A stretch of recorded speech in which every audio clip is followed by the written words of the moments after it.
सत्संग, साधु की संगति धर्म का आचरण करने का एक प्रधान साधन है। जीवन काल कैसे बीतना चाहिए? जैसे चूल्हे में बुझती आग अंगारे तोड़कर ईंधन को ठीक कर देने से फिर बढ़ जाती है, वैसे ही बार बार साधु की संगति करके मन को भक्ति की तरफ ले जाते रहने से जीवन व्यतीत सुंदर तरीके से होता है।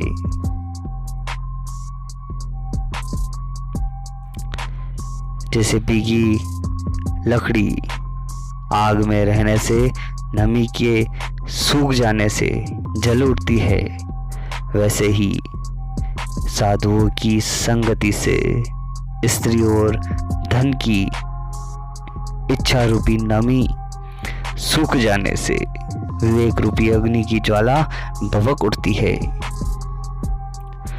साधुओं की संगति चावल के दोवन के समान है। चावल का जल नशा दूर करता है, इस कारण नशेबाज का नशा चावल का पानी पीने से दूर हो जाता है। संसार रूपी मद के नशे में मस्त जीवों का नशा मिटाने के लिए केवल साधु संग ही एक उपाय है। गुरु जिसे साधन की सच्ची लगन है, उसे गुरु अपने आप ही मिल जाते हैं। गुरु के खोजने की चिंता साधक को नहीं करनी पड़ती। गुरु एक कुटने मनुष्य की तरह है। कुटना आदमी जैसे कुटनेपन से किसी स्त्री को किसी पुरुष से मिला देता है, गुरु भी उसी प्रकार मनुष्य को ईश्वर से मिला देता है। एक ही गुरु काफी होता है। किसी अनजानी जगह में जाने के समय मार्ग जानने वाले का कहना मानना उचित है, क्योंकि बहुत लोगों से मार्ग पूछने में गड़बड़ी हो जाती है। ईश्वर के पास पहुंचने के लिए भी एक ही ऐसा गुरु चाहिए जो उसके पास पहुंचने का मार्ग जानता हो। प्रश्न: जिससे हमें कुछ कुछ उपदेश मिले, उसी को गुरु न कहकर किसी विशेष मनुष्य को ही गुरु नियुक्त करने की क्या खास जरूरत है? रामकृष्ण परमहंस जी का उत्तर: जो आदमी सच्चे मन से ईश्वर को पुकारता है, उसे गुरु की आवश्यकता नहीं है, पर ऐसे लोग बिरले ही होते हैं, अतः गुरु की जरूरत पड़ती है। आचार्य एक ही होता है, हाँ, उपाध्याय अनेक होते हैं। प्रसिद्ध है कि श्री दत्तात्रेय जी महाराज ने 24 गुरु किए थे। जो हमें कुछ भी उपदेश दे वही गुरु है, पर आचार्य सब नहीं है। जो अपने गुरु या आचार्य को सर्वसाधारण मनुष्य के समान समझते हैं, वे उसके गुरु स्वभाव से कुछ भी लाभ न उठा सकेंगे।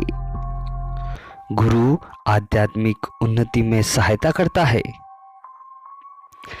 गहरे समुद्र में जहाज के मस्तूल पर बैठा हुआ पक्षी जब बैठा बैठा थक जाता है, तब बैठने के लिए दूसरी जगह ढूंढने को उड़ जाता है और इधर उधर दूर दूर तक दूसरी जगह न पाकर निराश हो फिर उसी मस्तूल पर आ बैठता है और समझता है कि सिर्फ यही मेरा ठिकाना है। उसी तरह भक्त किसी एक गुरु की आराधना से घबराकर कभी कभी निराश हो जाता है और दूसरे गुरु को ढूंढने के लिए इधर उधर भटकता है, परंतु उसको कुछ दिन के पीछे फिर उसी गुरु के पास लौट आना पड़ेगा और फिर व्यर्थ भटकने के पछतावे से याद होता रहेगा कि मैं व्यर्थ भटक चुका हूं। लेकिन उस भटकने से भी फायदा ही होता है, क्योंकि उस बात की याद करके उस गुरु के ऊपर उसकी भक्ति अधिक हो जाती है। लाखों गुरु मिलते हैं पर चेला एक भी नहीं मिलता। उपदेश तो बहुत तेरे देते हैं पर उपदेश पर चलने वाले बहुत कम होते हैं। प्रश्न, कौन किसका गुरु है? परमहंस जी का उत्तर, एक ईश्वर ही सबका गुरु है। सन्यासी। प्रश्न, सन्यास ग्रहण करने का अधिकारी कौन है? परमहंस जी का उत्तर, जो ताड़ के पेड़ पर चढ़ जावे और वहां से हाथ पांव फैलाकर चोट खाने का भय छोड़कर गिरने का साहस करे, बस वही सन्यासी का अधिकारी है। योगी और सन्यासी सांप की तरह है। सांप अपने लिए बिल कभी नहीं बनाता, चूहे के बिल में घुसकर रहता है।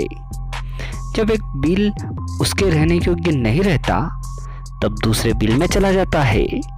ऐसे ही योगी और सन्यासी अपने लिए घर नहीं बनाते।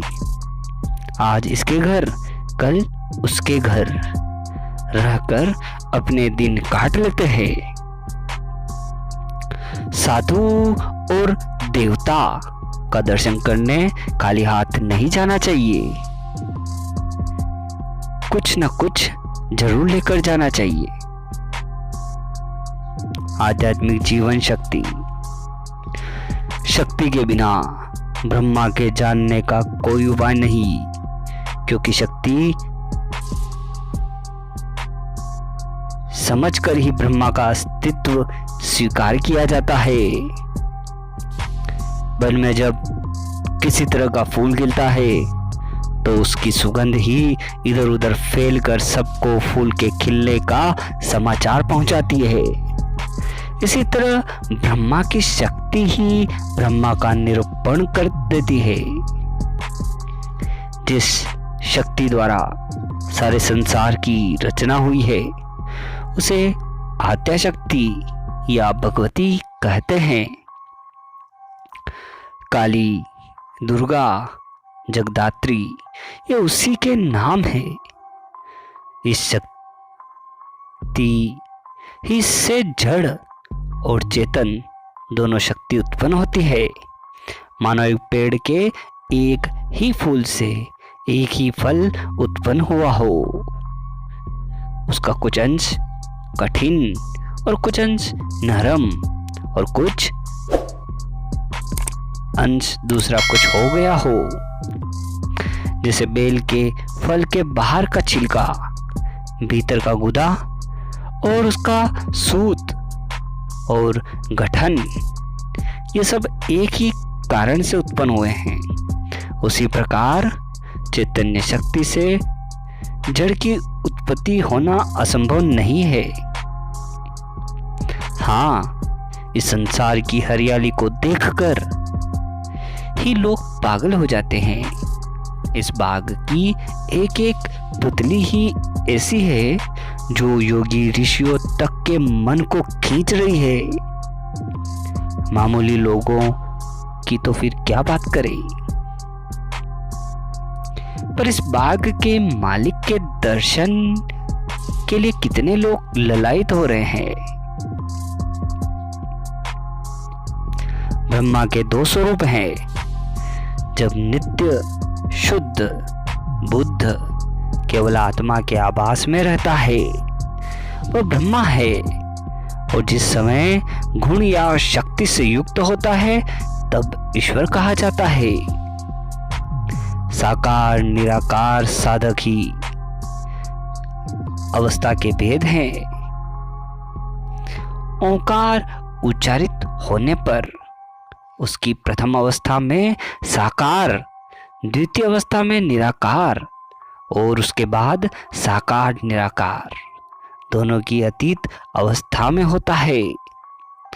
निराकार साधन की प्रथमा अवस्था में है, द्वितीय अवस्था में साकार स्वरूप दर्शन है, तृतीय अवस्था में प्रेम का संचार होता है। साधक जब साकार रूप का दर्शन करता है तब उसकी वह नित्य अवस्था है। उस समय फिर उसका जड़ पदार्थ में मन बंधा नहीं रहता, किंतु वह अवस्था बहुत देर तक नहीं रहती। इस कारण फिर उसको जीवात्मा में आना पड़ता है। उस समय उसकी केवल नित्य अवस्था के दर्शनादि का स्मरण पर रहता है। साकार रूप ज्योतिर्घन होता है, उसमें किसी प्रकार का जड़ाभास नहीं होता। जब किसी रूप को उत्पत्ति होती है तब पहले वह धुएं की तरह दिखलाई पड़ता है, पीछे किसी विशेष आकार को धारण करती है और भक्त से बातें करता है, मुंह मांगे वर देता है। पीछे रूप गल कर धीरे धीरे अदृश्य हो जाता है। ज्योतिर्गण के अतिरिक्त अन्य प्रकार का भी साकार रूप है। मनुष्य के आकार में कभी कभी भक्त के पास उसका स्वरूप देखा जाता है।